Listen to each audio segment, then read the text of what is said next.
Hello दोस्तों, क्या आपको पता है 1965 की इंडिया पाकिस्तान युद्ध इंडिया नहीं बल्कि पाकिस्तान जीता था। और इंडिया का एक बड़ा हिस्सा पाकिस्तान के कब्जे में चला गया था और फिर बाद में पाकिस्तान ने दरिया दिली दिखाते हुए वह हिस्सा इंडिया को वापस कर दिया। खैर, ऐसा मैं नहीं, ऐसा पाकिस्तानी टेक्स्ट बुक कहती है।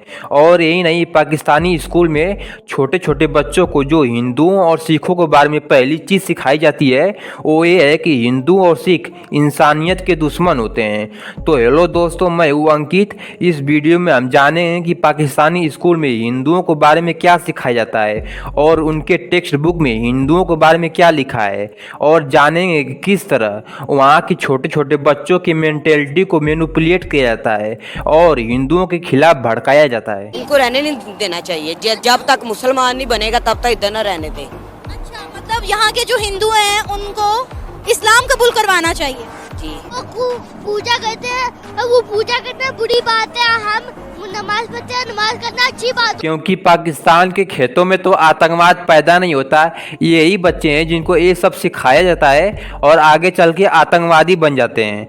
तो दोस्तों, अगर आप पाकिस्तान में रहते हैं और आप हिंदू हैं तो इससे बड़ा गुनाह आप कर ही नहीं सकते, क्योंकि स्कूल से लेके कॉलेज तक, सोसाइटी से लेके घर तक, हर जगह आपको अलग थलग कर दिया जाएगा।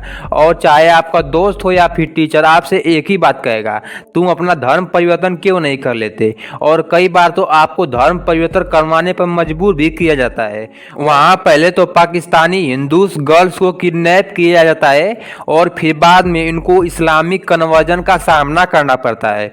और ये मत सोचिए कि ये कोई 5 या 10 केस है, पाकिस्तान में ऐसे केस आपको हजारों में मिल जाएंगे। और सबसे बुरी बात तो ये है कि ये लोग इस बात पर गर्व भी महसूस करते हैं।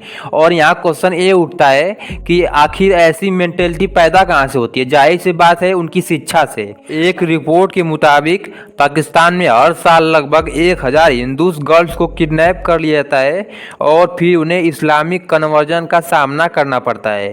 पाकिस्तान के 11वीं और 12वीं की किताब के 33वें पेज पर लिखा है कि इंसानियत के दुश्मन हिंदुओं और सिखों ने हजारों लाखों बच्चों, बूढ़ों, औरतों और जवानों का बेरहमी से कत्ल किया और उनको बेआबरू किया। इंसानियत दुश्मन हिंदुओं और सिखों ने हज़ारों बल्कि लाखों औरतों, बच्चों, बूढ़ों और जवानों की इंतहाई बेदर्दगी और संगदिली से कत्ल किया और बेआबरू किया। मतलब ये क्या बताने की कोशिश कर रहे हैं इस किताब के अंदर। आपने गौर किया होगा कि सेंटेंस स्टार्ट कहाँ से होता है, इंसानियत की दुश्मन हिंदुओं और सिखों। मतलब सेंटेंस के पहले ही इन्होंने बता दिया है कि हिंदू और सिख इंसानियत के दुश्मन होते हैं। मतलब इनके हिसाब से जो लोग मुसलमान नहीं है, खासकर हिंदू और सिख, वो लोग इंसानियत के दुश्मन है। आगे लिखा हुआ है कि इंडिया में मुसलमानों के आने से पहले हिंदुओं को कपड़ा पहनना नहीं आता था और वह अपने जिस्म को 1 या 2 कपड़ों से ढक लेते थे। और मुसलमानों ने उन्हें सिखाया कि कैसे कपड़े पहनते हैं और कैसे कपड़े सीते हैं, जो हिंदुओं और सिखों से ज़्यादा खूबसूरत था। मतलब ये तो अपने ही मुंह पे सोना लगाना हुआ। कुछ दिन में ये लोग ये भी कहेंगे कि इन्होंने एक कंप्यूटर और रॉकेट बनाया था, और असल में इन्होंने बनाया क्या है, आतंकवाद। इसके सिवाय इन्होंने दुनिया को कुछ नहीं दिया है। आगे कक्षा 8 किताब में लिखा हुआ है कि मुसलमान हमेशा आज़ादी के लड़ाई में हिंदुओं के साथ खड़े रहे और हिंदुओं ने हमेशा मुसलमानों के साथ धोखा किया। मतलब कुछ भी। शिक्षा ही एक वजह है जो वहाँ के लोग हिंदुओं के खिलाफ ऐसी भावना रखते हैं और बचपन से ही उनको ऐसी बातें उनके दिमाग में भर दिया जाता है जो इस्लामिक कट्टरता को जन्म देती है।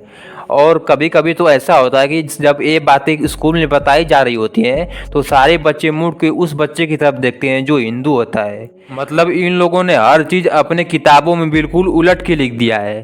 और मुझे सबसे ज़्यादा हैरानी इस बात से होती है जब ये लोग बताते हैं कि इंडिया से पाकिस्तान के जितने भी युद्ध हुए हैं सारे पाकिस्तान ने जीते हुए हैं। ये लोग बताते हैं कि 1971 में इंडिया का एक बड़ा हिस्सा पाकिस्तान ने जीत लिया था और फिर इंडिया भाग के अमेरिका के पास गया था, जिससे पाकिस्तान को वह हिस्सा लौटाना पड़ा।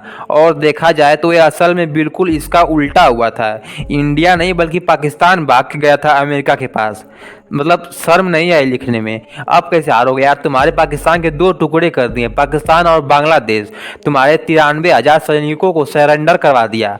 अब कैसे हारोगे? अब क्या पाकिस्तान पूरी तरह नक्शे से गायब हो जाएगा दुनिया के, तभी मानोगे कि हम हार गए हैं?